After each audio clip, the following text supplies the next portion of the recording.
It honestly took me a while to put thoughts into words when I heard this story come out.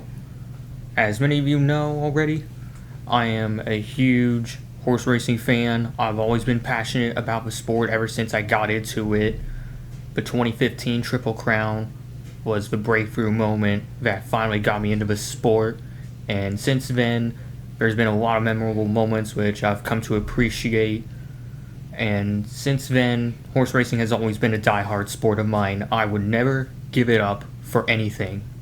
But in recent times, the sport has been under threat from various different sources. We of course have a topic about safety of the horses, but also multiple tracks shutting down due to either declining revenue, real estate taking priority over all else. But rather than fixing the situation, we now have another topic that's threatening the legitimacy of horse racing, and it might even ruin one of the most sacred prizes in the entire sport. Recently, Churchill Downs in Kentucky, home of the biggest race in America, the Kentucky Derby, and the New York Racing Authority announced that they are doing a partnership which creates an entirely new horse racing series which combines the Kentucky Derby, Belmont Stakes, and multiple other stakes races such as the Travers, and a brand new finale event for this series at Churchill Downs into a championship series which will be decided by points and will have a $5 million prize pool. However, the way it's being ran and how certain events have been going on in horse racing have played out, this structuring is now threatening the Triple Crown, often regarded as the most sacred prize in all of horse racing. Those who don't know, the Triple Crown comprises of not just the Kentucky Derby, but the Preakness Stakes and the Belmont Stakes. It's widely regarded that if a horse is able to win these three races in the same year, you are without a doubt the best horse of the era. And now you have all the glory of being a Triple Crown winner, and only 13 horses in its history have been able to do so, such as Affirmed, Secretariat, Justify, American Pharaoh, Seattle Slew, among others. This achievement has helped shape legends of the sport, not just racehorses, but jockeys such as Ron Turcotte, Victor Espinoza, Mike Smith, you name it. But as of late, a lot of conflicts have came up within the sport, which has been delegitimizing the Triple Crown over time. And before I start getting into all the details of this, I just wanted to say that even though I am a bit of a traditionalist, I don't blame the Championship Series for all the problems going on. In fact, the Championship Series idea is actually kind of good in theory if you use the right races, but the one thing the Championship Series got completely wrong, and what's threatening the Triple Crown now, is its exclusion of the Preakness. According to some sources, the state of Maryland as a whole was basically left out of the conversation and talks of the Championship Series conducted by Churchill Downs and the NYRA. And for some reason, even though you think that the Triple Crown should be the biggest draw for any kind of racing fan, because even the casual ones who don't really watch horse racing but still stick around for the Derby and big races such as the Breeders' Cup, would still watch because the Triple Crown is a big deal. It's always been a big deal. But as of late, many of the top racehorses, including those who won the Derby, continue to skip the Preakness. This could be for a multitude of reasons, because the last time the favorite actually won the Kentucky Derby was 2018 with Justify, who would go on to be the 13th Triple Crown winner. But since these horses who are winning the Kentucky Derby are either long shots or dark horse picks, the trainers probably think that it's not worth to go for the Triple Crown because not only is it hard to do, it can be a bit grueling on the horse, and it's a very slim chance already you're going to even win the Triple Crown in the first place, so why not rest for the Belmont Stakes instead? But this also makes the Preakness Stakes appear that it's not important, which also renders the Triple Crown not important. But you know what makes this worse? The big business people and the sanctioning bodies, let's not even try to fix this issue regarding the Triple Crown. Instead, let's throw out one of the landmark races that helped build horse racing, and then throw in a whole bunch of other stakes races into a championship series and put up $5 million for it, because that'll totally bring along new fans and fix our aging demographic. But do you not realize what this is? One of our landmarks of horse racing has always been the Triple Crown. And by continuing to delegitimize it by skipping it and now leaving it out of the new championship series, you're basically saying that tradition no longer matters. And now a huge chunk of our fan base might actually be gone because the one thing that they stick around for is now basically worthless. What makes this worse is that there seems to be no cooperation in actually fixing these problems. Yes, I do want to see innovation within horse racing, and I do think it's somewhat intriguing to have a championship series with a big prize pool to help attract more horses and trainers. And I think that in some way it could attract new fans that'll be able to stick around past the Triple Crown to see which horse can gather up the most points and the most wins, and see who can win these big name stakes races to win this new championship. But there's no guarantee that this will actually work. There's no guarantee you'll get the return on investment you're looking for. So you have to be able to play this carefully. And you can't do it at the expense of one of the most sacred prizes in horse racing, or else you're going to piss off a huge chunk of the fan base and make the entire sport look illegitimate. The reason the Triple Crown is so special in horse racing is that it's rare. It is supposed to be challenging and hard to win. It's not something you can just win every year. There's only one season where a horse has a chance to win, and that's its 3-year-old season. And you have to put together a perfect string of events across the Kentucky Derby, Preakness, and Belmont Stakes. It's basically horse racing's Game 7 moment. It's what makes the sport of horse racing so special. It's all about strategy and being in sync with your horse.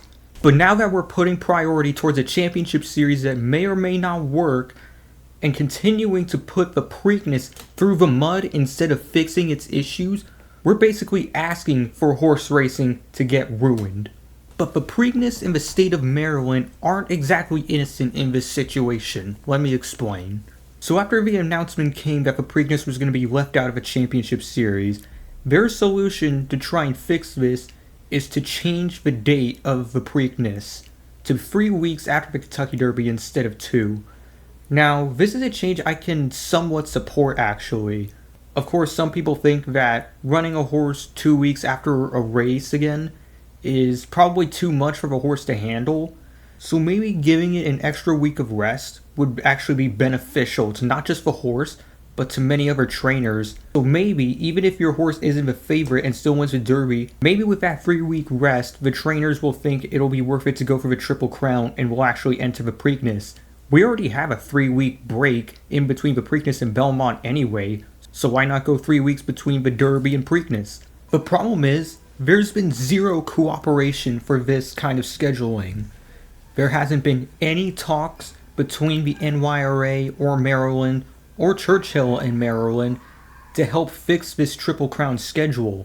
It's basically becoming a huge division where it's everyone for itself on how to fix horse racing, and that's not how we're going to fix the sport. All we need are some simple solutions to fixing the Triple Crown in the Preakness Stakes, but instead, we're going all in on a championship series while also continuing to downplay the Preakness Stakes significance.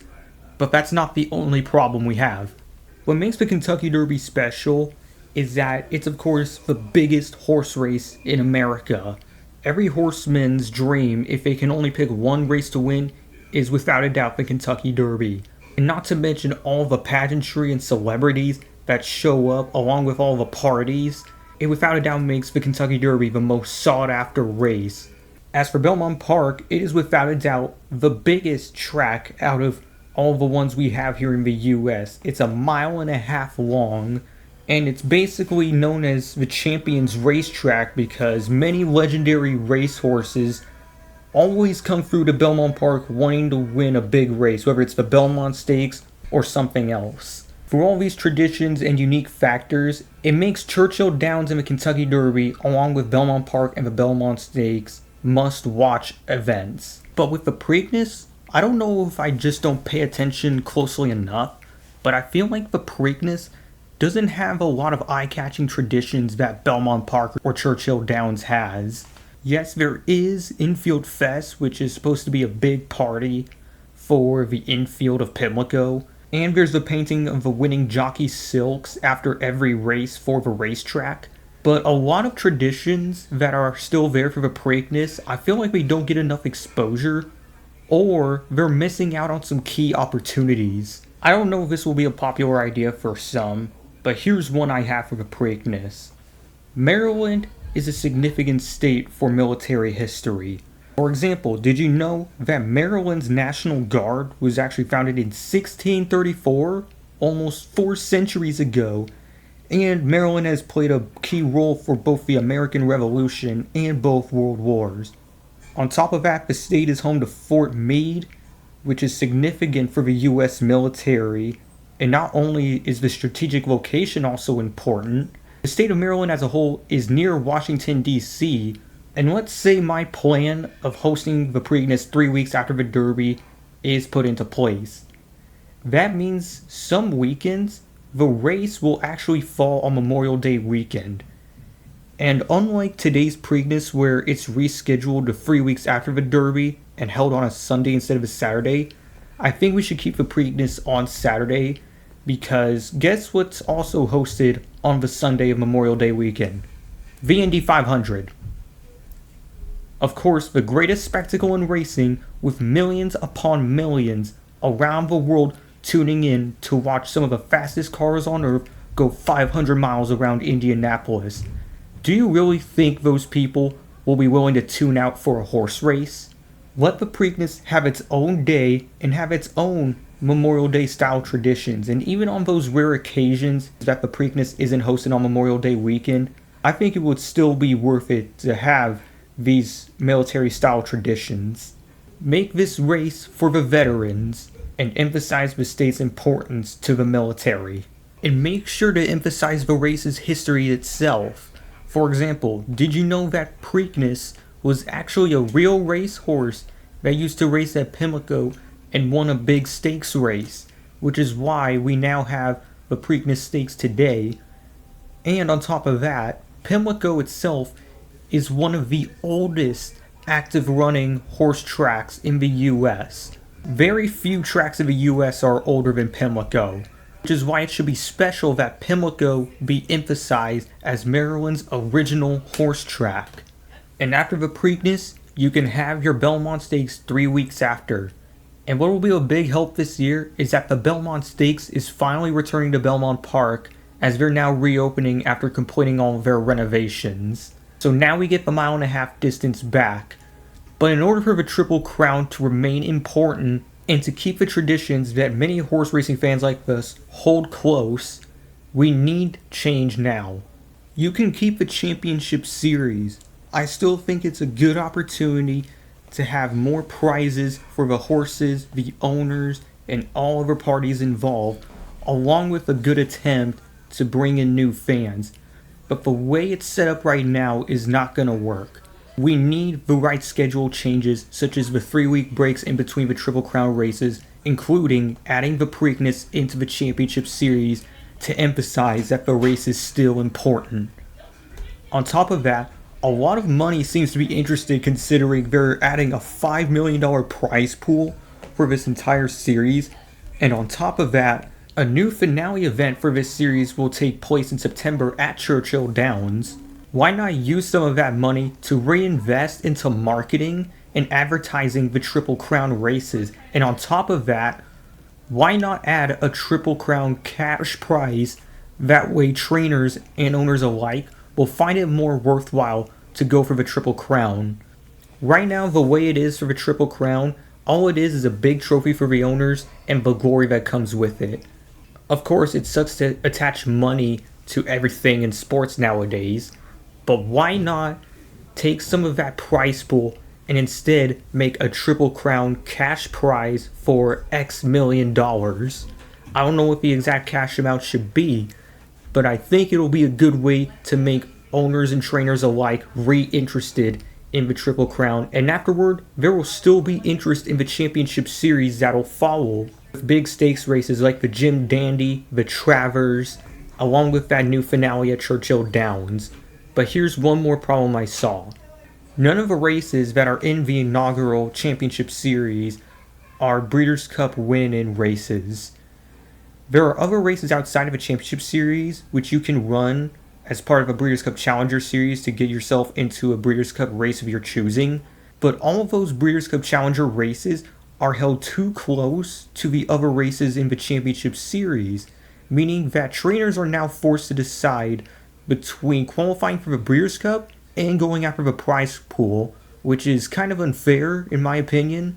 So I think that something should change within the Breeders' Cup Challenge Series itself, or something within the Championship Series that will give a winner of a certain race or the champion of that series a spot within the Breeders' Cup Classic. Another change that we'll need for this Championship Series to work, but I think the solution will be easy to find. It's just that with horse racing, you cannot get rid of the sacred landmarks like the Triple Crown or the Preakness or any long-lasting race of that matter, because horse racing isn't supposed to be like any other sport. Horse racing isn't supposed to be like any other racing series which has a championship schedule and point standings. Even though it's cool to see, it shouldn't come at the expense of the Triple Crown, and it also shouldn't come at the expense of the Breeders' Cup. So this is why I'm imploring to Churchill Downs, the NYRA, to all the necessary bodies involved, that something needs to change with next year's schedule in horse racing. You need to preserve the Triple Crown for what it is.